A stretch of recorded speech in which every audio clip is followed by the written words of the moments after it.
نن الحمدلله تاسې وینئ عملا زموږ هغه د امتحان پروسه روانه ده چې تقریبا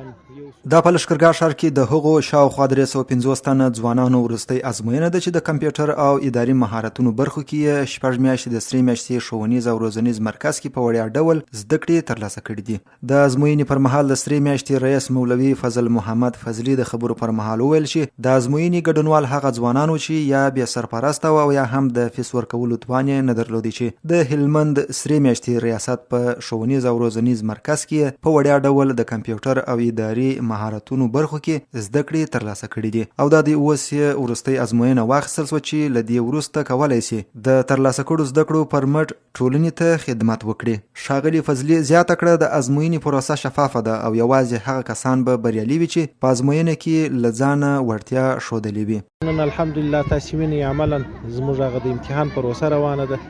چې تقریبا 180 کسانان په حدودو کې دا د کمپیوټر د ایگزیټ امتحان ته آمادګي هغه د شروع ده چې اوس یو ګړی بعده به امتحان پیل شي او د هغه تر څنګ 180 نفر زموږ د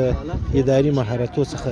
فارغین چې هغه نیمه زده کړې پای ته رسولي دي. انشاءالله په آینده وخت کې به هغه نورې نیمه هم پای ته ورسوي. امتحان پروسه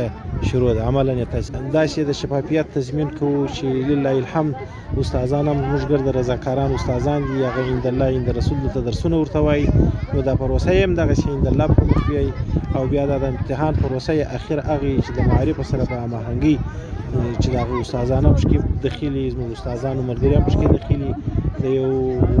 ډلې یا د یو پوره کمیسیون د خوا څخه تنظیمیږي. بلخوا د ازموینې یو شمېر ګډونوال د 3 میاشتې لخوا ځوانانو ته د دا ډول ښوونیز پروګرامونو له جوړېدو هرکلی او قدرداني کوي چې په وینا یې له دې لارې به ډېری ځوانانو ته به کاري فرصتونه برابر سي او به کړی سي چې په دولتي او یا غیر دولتي ادارو کې کار ترسره کړي. ډېر څه مو زده کړل. د کمپیوټر چې کوم پروګرامونه وو د استادانو لخوا موږ ته په ترتیب وویل شول، هغه مو زده کړل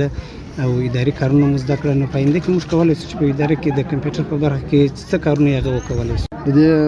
ادارې د کارکوونکو مسؤلینو څخه موږ ډېر راضي یو، ځکه په دې کې موږ ډېر څه زده کړله او ډېر څه مو لاسته راوړله او یا آینده کې موږ د دې کار لپاره هیلهمند یو. د دې څخه به موږ ډېر څه لاسته راوړنې ولرو. انشاءالله راتلونکي به ټولنې ته خدمتونه وکړو، د کمپیوټر د زده کړې په برخه کې به شاګردان وروزو، پخپله به په اداري کارو کې دا زموږ سره